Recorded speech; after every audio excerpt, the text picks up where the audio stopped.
Donc j'ai modifié un module FDBus qui permet de faire tourner ces petits moteurs pas à pas.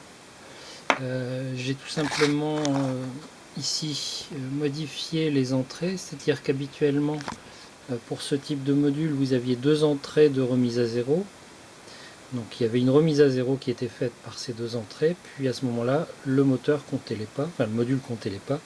Là j'ai tout simplement court-circuité ici une entrée et j'ai mis l'autre sur une des pattes du microcontrôleur pour capter une position d'un potentiomètre. Donc ici vous avez un petit montage, le petit moteur qui est installé là, donc je vais devoir le tenir parce qu'il est un petit peu posé en l'air, et de l'autre côté un potentiomètre. Donc vous voyez que si je bouge ici le potentiomètre dans l'autre sens, voilà. Si je bouge le curseur dans le driver qui est là-bas, voilà. Donc je change la consigne ici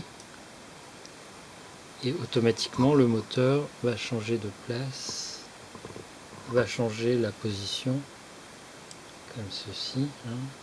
Bon là ça représente une manette de throttle, donc là si j'essaye de bouger à la main, automatiquement j'ai mis un embrayage ici, donc si j'essaye de tourner à la main, le moteur va remettre en position.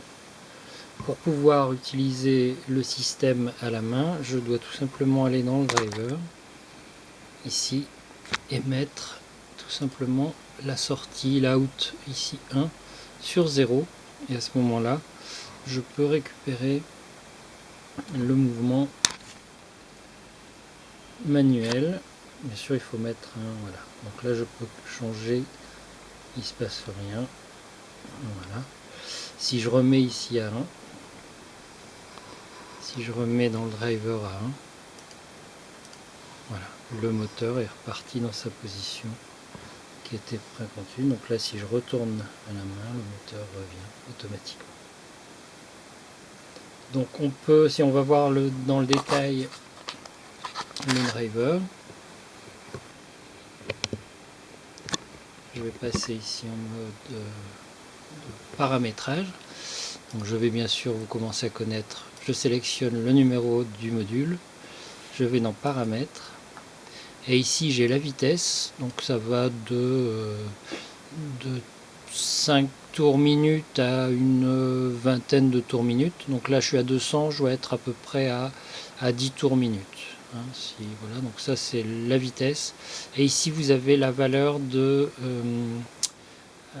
neutre. Donc c'est 2 pas en avant et 2 pas en arrière de la consigne pour éviter qu'il y ait une oscillation si jamais il y a du jeu dans